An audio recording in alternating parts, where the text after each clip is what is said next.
Alhamdulillahirabbil alamin. Wassalatu wassalamu ala asyrafil anbiya'i wal mursalin sayyidina Muhammad wa ala alihi wa sahbihi ajma'in. Asyhadu an la ilaha illallah wahdahu la syarikalah wa asyhadu anna Muhammadan abduhu wa rasuluhu alladzi la nabiyya ba'dah, amma ba'd. Para pecinta sinyal Islam Indonesia yang dimuliakan Allah Subhanahu wa taala. Insyaallah di pertemuan kita kali ini dan seterusnya kita akan membahas pelajaran bahasa Arab, lebih spesifik lagi dalam ilmu nahwu. Ya, kita merujuk kepada kitab Matan Al-Ajurumiyah, Muqaddimah Al-Ajurumiyah. Ya, kitab yang masyhur, yang barokah insyaallah. Ya. Setiap kita yang menggeluti bidang bahasa Arab, ya, sangat dianjurkan melewati kitab ini, ya, kitab Al-Ajurumiyah ini. Banyak metode yang dikembangkan oleh para pakar zaman sekarang dalam hal ilmu bahasa Arab, ya, tapi tetap kitab ini menjadi kitab yang dikaji sampai saat ini, walaupun sudah ratusan tahun dipelajari oleh orang-orang di seluruh dunia, ya, metode berkembang, cara pengajaran berubah, tetapi kitab ini tetap menjadi favorit dan tentu saja barokah bagi kita yang mempelajarinya. Mudah-mudahan mendapatkan keberkahan juga dari apa yang sudah ditulis oleh muallif. Kita awali dengan membacakan biografi atau tarjamah, ya. Penulis adalah bernama Al-Imam Ibnu Ajurrum. Nama aslinya Muhammad bin Dawud Abu Abdullah As-Sanhaji. Itu nama aslinya. Al-Fasi. Al-Fasi itu nisbah kepada tempat kelahiran beliau di Fes di Maroko. Ya, beliau aslinya orang Maroko. An-Nahwi, ahli Nahwu, Al-Faqih, Al-Muqri, ahli Al-Quran juga, pakar Al-Quran, Al-Maliki, Al-Ustadz, juga seorang ulama bermadhab Maliki, seorang pakar fikih bermadhab Maliki. Itu jadi beliau punya banyak kepakaran, tidak hanya satu bidang, akan tetapi yang masyhur, yang terkenal oleh masyarakat muslim adalah karya beliau di bidang nahwu, yaitu Al-Ajurumiyah ini. Nah, beliau dikenalnya dengan panggilan Ibnu Ajurrum. Ajurrum itu adalah bahasa barbar, ya, lughah barbariyah. Ya. Artinya adalah as-sufi, al-faqir, orang yang fakir, maksudnya adalah as-sufi, seorang sufi. Jadi beliau adalah seorang yang berkecimpung juga dalam ilmu tasawuf, ya, seorang yang soleh. Ya. Kemudian, ya, beliau dilahirkan di Fes tadi pada tahun 672 Hijriah, bertepatan dengan 1273 Masehi, yaitu tahun di mana Imam Ibnu Malik At-Ta'i yang menulis kitab Alfiyah Ibnu Malik itu wafat. Jadi bertepatan dengan wafatnya Imam Ibnu Malik. yakni tahun itu, bertepatan tahunnya, ya bukan tanggalnya. Kemudian beliau belajar di kotanya sendiri, di Fes. Kemudian menjadi seorang yang dikenal sebagai pakar nahwu. Ya. Beliau menulis ya dalam bidang nahwu satu kitab ya yang akan kita bahas sama-sama, itu kitab Muqaddimah Al-Ajurumiyah. Kitab ini sebagai pengantar bagi kita yang ingin belajar ilmu nahwu. Ya. Beliau menulisnya ketika sedang melakukan perjalanan menuju Ka'bah. Di dalam kitab ini ada catatan-catatan bahwa beliau mengikuti madhabnya ulama Kufah. Gitu. Nanti di dalam ilmu bahasa, ilmu lughah, nahwu sharaf ada dua madhab yang paling masyhur. Sebenarnya banyak madhab, tapi yang paling masyhur adalah madhabnya Kufah dan Basrah. Nah, beliau bermadhab kepada madhab ulama Kufah. Ya. beberapa istilah yang digunakan merujuk kepada istilah yang digunakan oleh ulama Kufah seperti khofad gitu ya. Itu biasanya kalau ulama Basrah kan menggunakan istilah jar. Kemudian beliau mengatakan fi'il amr itu majzum gitu. Ini juga pendapat ulama Kufah. Kalau ulama Basrah mengatakan fi'il amr itu mabni ala sukun. Ya.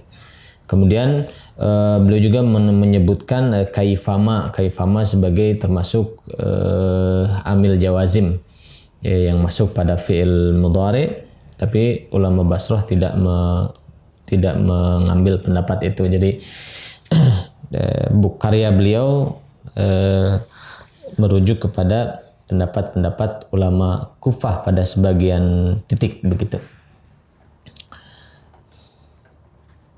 Kemudian putra-putra beliau ya, yang dikenal ada dua, ada Abdullah bin Muhammad Abu Muhammad Al-Ustadz Al-Kabir, ada Muhammad bin Muhammad Abul Makarim, ya, dipanggilnya Al-Mandil Al-Ustadz Al-Muhaqqiq An-Nazim An-Nathir. Itu adalah diantara putra beliau. Kemudian guru-guru beliau yang paling masyhur adalah Syekh Imam Muhammad bin Yusuf Abu Hayyan An-Nahwi. Imam Abu Hayyan, beliau termasuk muridnya Imam Abu Hayyan, pakar nahu. Ada juga Imam Muhammad bin Qasab Abu Abdullah, ada juga Syekh Muhammad bin Abdurrahman bin At-Tayyib Abil Qasim Al-Qisi Ad-Darir. Ada juga Abdul Malik bin Musa Abu Marwan gitu, dan banyak lagi. Ya. Di antara karya-karya beliau yang masyhur adalah Muqaddimah Al-Ajrumiyah ini. Kemudian Faraidul Ma'ani fi Syarhi Hirzil Amani wa Wajhit Tahani. Ya, ini di dalam qiraat. Kemudian Al-Istidrak ala Hidayatil Martab atau Murtab ya. Bentuknya nazam. Ada Tabsir fi Nazmit Taysir, juga nazam ya. Ada Alifat Al-Wasl, ada Raudul Manafi' ya, dan lain-lain ya. Yang paling masyhur adalah kitab ini. Kemudian wafatnya itu adalah pada hari Ahad ya, setelah tenggelam matahari ba'da zawal ya, di tanggal 10 Safar pada tahun 723 Hijriah bertepatan dengan 1323 Hijriah. Ya, jazahullahu khairan, mudah-mudahan Allah memberikan kepada beliau balasan yang terus mengalir pahalanya sampai hari kiamat dan memberikan pada beliau kenikmatan di surganya Allah Subhanahu wa taala. Amin ya rabbal alamin. Dan inilah sekilas tentang biografi Imam Ibnul Ajurrum. Sekarang kita akan masuk kepada bahasan ilmu nahu dengan kitab Jurumiyah ini. Ya, tetapi sebelumnya seperti biasa kita akan membahas tentang pendahuluan yang 10 ya. Bismillahirrahmanirrahim. Inna mabadi kulli fannin 'ashrah al-hadd wal mawdu' thumma thamrah wa fadluhu wa nisbatun wal wadi'u wal ismul istimdadu hukmu syari'u masailu wal ba'du bil ba'd iktafa wa man daral jami'a hazaz syarafa. Sesungguhnya pengantar pada setiap cabang ilmu ya, asyrah ada 10. Al-haddu pertama definisi, kita harus tahu dulu kita mau memasuki ilmu ini tahu definisinya apa. Al-haddu. Wal mawdu'u, objek kajiannya apa. Ini membahas tentang apa ilmu ini. Wa thamratu, hasil dari mempelajari ilmu ini kita bisa apa? Manfaatnya apa? Hasilnya apa? Yang keempat, fadluhu, fadilahnya apa? Yang kelima, wa nisbatun, hubungan ilmu ini dengan ilmu yang lain seperti apa? Kemudian yang keenam, wal wadi'u, penggagasnya siapa? Kemudian wal ismu, namanya ilmu apa? Al-istimdadu, terus sumber pengambilannya dari mana? Kemudian hukmu syari'u, kemudian pandangan hukum syariat terhadap mempelajari ilmu ini bagaimana? Apakah wajib, apakah sunnah dan sebagainya. Kemudian masailu, ini masalah-masalah yang dibahas adalah tentang apa. Kemudian wal ba'du bil ba'di iktafa. Nah, sebagian ulama dari 10 ini ada yang mengambil sebagiannya saja untuk dijelaskan, mencukupkan pada sebagiannya saja. Wa man daral jami'a hazas syarafa. Barang siapa yang memahami 10-10-nya, maka insyaallah dia dapat kemuliaan. Nah, ini adalah pengantar yang harus kita ketahui terlebih dahulu sebelum masuk ke cabang ilmu nahwu ini. Baik, kita mulai dari al-had, definisi. Apa itu ilmu nahwu? Ya. Definisinya adalah ilmun, ya, satu ilmu biqawaida, ya, dengan berbagai macam kaidah, ya, ilmu yang mengandung berbagai macam kaidah, yu'rafu, yang mana diketahui biha, dengan perantaraan kaidah-kaidah tadi itu diketahui ahkamul kalimatil arabiyyati, hukum-hukum kata-kata di dalam bahasa Arab. Hala tarkibiha, pada waktu kata-kata tersebut tersusun. Gitu. Jadi definisinya ilmu nahwu ini adalah ilmu yang membahas tentang kaidah-kaidah. Dengan kaidah ini kita bisa mengetahui hukum sebuah kata dalam bahasa Arab. Ya, tetapi kata ini harus dirangkai dulu dalam bentuk kalimat sempurna. Misalnya ini jadi subjek, pelaku, misalnya ini jadi objek, korban, ini predikat. Nah, itu seperti itu. Bentuk mudahnya misalnya begini. Misalnya tadhabu al-ummu ila suqi. Ibu pergi ke pasar. Nah, nanti ilmu nahwu itu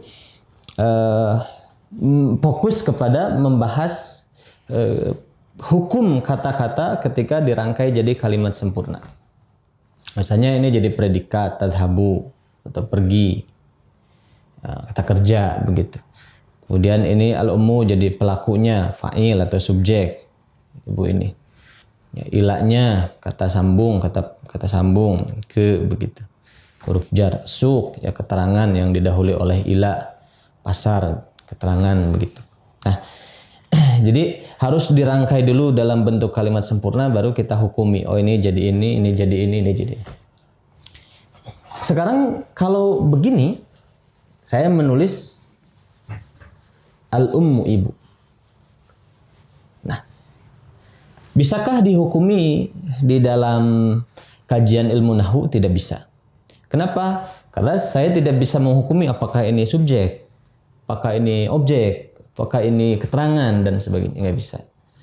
Jadi ilmu nahwu itu dirangkai dulu dalam kalimat sempurna. Nah, dalam kalimat sempurna itulah ruangnya, bidangnya ilmu nahwu. Dia dihukumi satu persatu. Insyaallah paham ya? Itu adalah had atau definisi. Ya. Nanti akan kita bahas secara lebih detail setelah masuk ke kitabnya.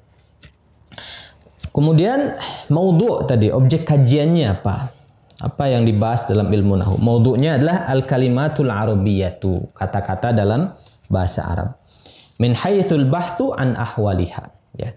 Dari aspek pembahasan kondisi-kondisinya, hukum-hukumnya tadi. Kata-kata bahasa Arab tadi dibahas hukum-hukumnya satu-satu, itu objek kajiannya. Ya, kalau bukan bahasa Arab ya tentu saja tidak bisa jadi objek kajian ilmu nahwu, gitu. Kemudian samroh, buah, hasil. Kita ini kenapa sih belajar ilmu nahwu? Nah, hasilnya adalah supaya at-taharruzu 'anil khata'i, supaya kita ini terhindar dari kesalahan. Kesalahan bicara, kesalahan nulis, kesalahan dalam memahami ungkapan, dan sebagainya. Gitu. Wal isti'anatu ala fahmi kalamillahi wa kalami Rasulillahi sallallahu alaihi wasallam. Dan juga membantu supaya kita lebih paham kalam Allah dan kalam Rasulnya seperti apa.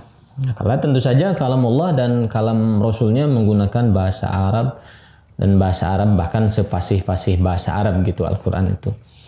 Dan Rasulullah pun seorang yang fasih, jelas bahasa Arabnya, sehingga dengan belajar ilmu nahwu ini kita terbantu untuk memahami kalamullah dan kalam Rasulullah.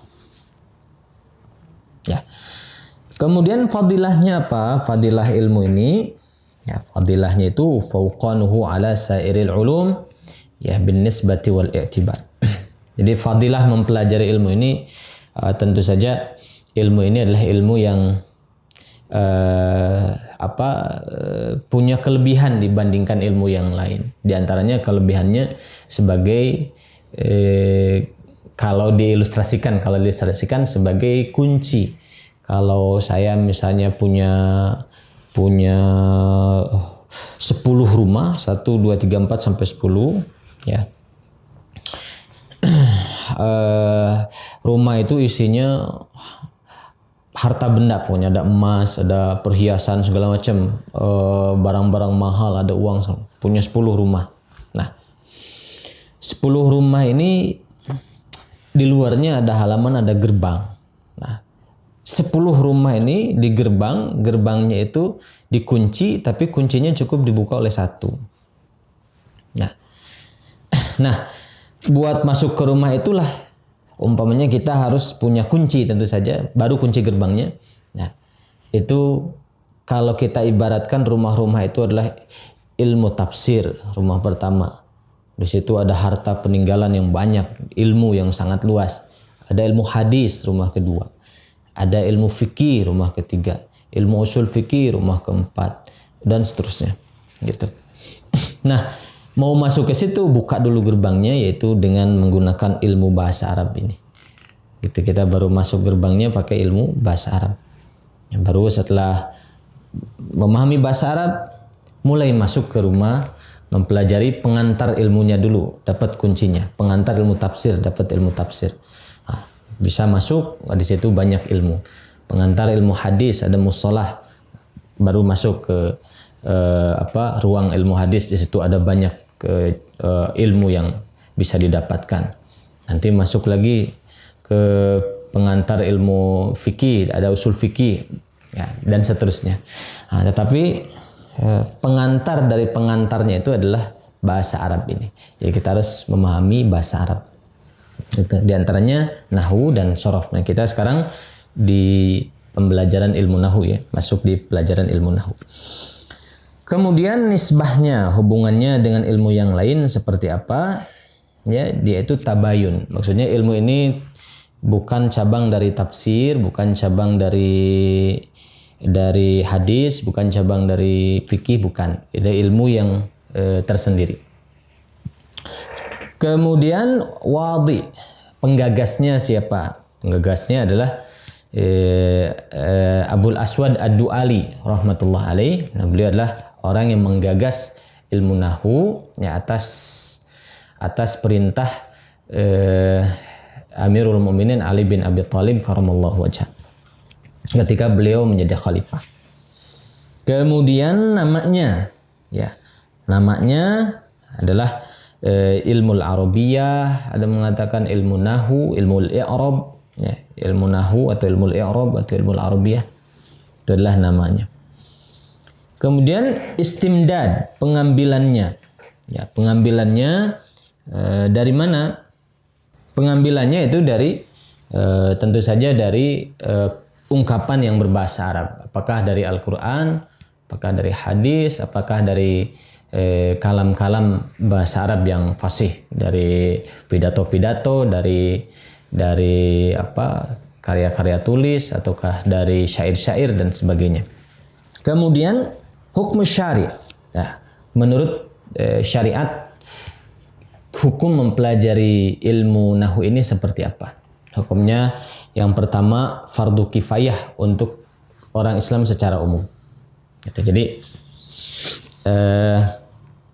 untuk masyarakat muslim secara umum fardu kifayah. Misalnya di kampung kita sudah ada ustadz yang sudah faham nahwu sorob, sudah cukup gitu. Gugur dosa satu kampung begitu kira-kira. Itu fardu kifayah kalau dilihat kepada orang Islam secara umum. Tapi bagi orang yang membacakan kitab tafsir, orang yang mengajar tafsir, orang yang mengajar hadis, ya, orang yang mengajar ilmu fikih, orang yang mengajarkan agama secara khusus, dia fardu ain. Dia harus paham ilmu nahwu ini. Supaya apa? Supaya tidak salah menyampaikan kepada masyarakat begitu. Ketika melihat satu ayat, ya, dia harus merujuk kepada kitab tafsir, kemudian disampaikan kepada masyarakat dengan pemahaman yang sesuai secara kebahasaan dan sesuai juga bagaimana cara memahaminya tepat juga begitu.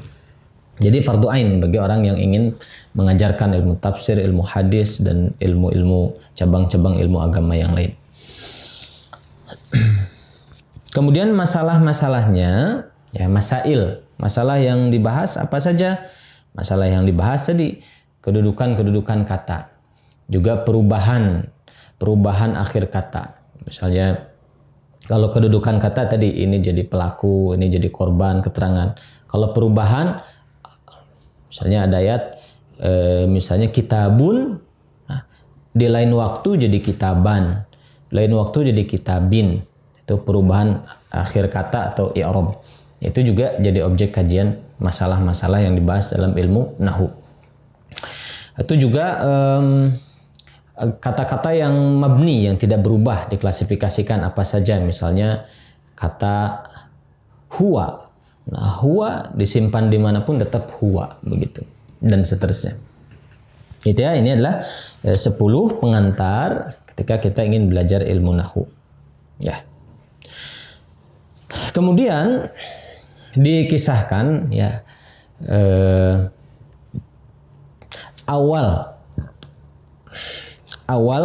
ya, kenapa ditulis bidang ilmu nahwu ini oleh para ulama, ya, karena satu hari, ya, menurut sebagian riwayat ada Abul Aswad ini mendengar seorang laki-laki yang membaca A'udzubillahi minasyaitonirrajim. Innallaha bari'um minal musyrikina wa rasulih. Minal musyrikina wa rasulihi.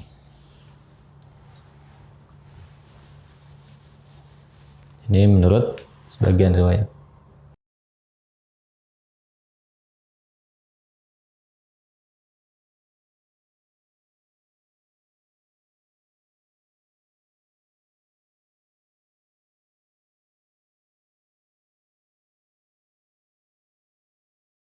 Ini nunnya. Nah, ini baca innallaha bari'um minal musyrikin wa rasulih. Nah, orang tersebut salah membaca. Dia dengan mengkasrohkan wa rasulihi, wa rasulih. Ya. Dengan mengkasrohkan wa rasulih. Karena ketika itu Islam sudah menyebar ke mana-mana, tentu saja banyak yang bukan asli orang Arab. Dia membaca dengan cara baca yang tidak tepat. Sesungguhnya Allah berlepas diri dari orang musyrik dan dari Rasulnya. Jadi orang musyrik dan orang Rasul dijadikan kedudukannya sama. Allah berlepas diri dari orang musyrik dan dari Rasul. Itu. Abul Aswad mendengar, wah ini gawat gitu, karena memahaminya salah. Harusnya ada yang membaca wa rasulahu, ya, ada yang membaca wa rasuluhu. Nah, ini kalau wa rasulahu sesungguhnya jadi kata sambung, kata yang dihubungkan ke sini. Sesungguhnya Allah dan Rasulnya kalau kita membaca wa rasulahu. Sesungguhnya Allah dan Rasulnya berlepas diri dari orang musyrik. Gitu. Kalau wa rasuluhu juga sama. Sesungguhnya Allah berlepas diri dari orang musyrik dan Rasulnya juga kadzalik, seperti itu. Sama berlepas diri maksudnya. Jadi kesalahan membaca harokat ini kemudian menyebabkan Habul Aswad itu jadi terfikir gitu. Terus laporan ke Sayyidina Ali, kata Sayyidina Ali, ya sudah, bikin satu rumusan ya supaya umat Islam tidak salah gitu ketika membaca terutama Al-Qur'an gitu. Apalagi ketika itu tidak ada harokatnya gitu Al-Qur'an. Itu diantaranya kemudian digagaslah ilmu ini gitu. Banyak keterangan yang membahas tentang fadilah gitu. Kita belajar bahasa Arab ya. Di antaranya Rasulullah SAW bersabda, "A'ribul kalam kay tu'ribul Qur'an." A'ribul kalam kay tu'ribu Al-Qur'an. Ya, perjelaslah cara berbicara kita ya dengan kaidah-kaidah hukum yang sesuai dengan hukum bahasa Arab supaya kita ini bisa memahami Al-Qur'an. Di antaranya sabda beliau sallallahu alaihi wasallam. Kemudian dalam keterangan yang lain ya dikisahkan Ibnu Umar radhiyallahu anhuma, beliau menyampaikan bahwa pada suatu hari ayahnya yaitu Umar bin Khattab itu menemui atau melewati satu kelompok orang yang mereka sedang berlatih panahan ya. Kemudian mereka tidak tepat sasaran ya. Kemudian kata Umar bin Khattab ya, ma aswa'a ramyakum. Kata beliau, jelek sekali lemparan kalian, katanya.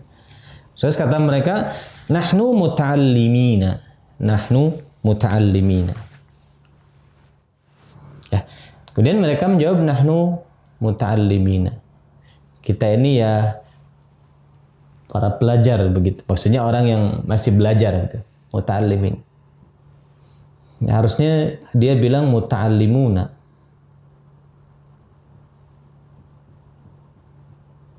Ada jadi khobar, tapi dia bilang muta'allimina. Dia salah dalam mengungkapkan. Nah, kemudian kata Sayyidina Umar, lahnukum asyaddu alayya min ramyikum. Ya, kesalahan bicara kalian lebih dahsyat bagi saya daripada kesalahan lemparan kalian yang tadi, panahan yang tidak tepat sasaran itu. Gitu. Sami'tu, kata beliau, saya mendengar Rasulullah SAW yaqul, rahimallahu imra'an aslaha min lisani. Ya. Allah menyayangi seseorang yang memperbaiki ucapan lisannya. Itu. Jadi kita bayangkan di zaman Sayyidina Umar itu pun orang sudah tersalah dalam berbicara gitu. Di zaman Sayyidina Ali pun orang tersalah dalam berbicara dalam bahasa Arab. Nah, tapi dengan hikmah itulah diperbaiki, dirumuskan satu ilmu yang bisa menjaga umat Islam ya dari warisan peninggalan keilmuan Rasulullah dan para sahabat, yaitu Al-Quran dan As-Sunnah ya gitu, sehingga kita bisa menelusuri, bisa mengkaji, bisa tetap menelaah ya karya-karya para ulama yang bermuara pada Quran dan Sunnah dengan sebab adanya ilmu bahasa Arab ini, nahwu sharf ini. Kalau dulu tidak dirumuskan, di zaman Sayyidina Umar saja orang Arab sudah ada kesalahan begini, apalagi 1400 tahun kemudian sekarang sudah begitu bukan orang Arab, nah sudah seperti apa begitu.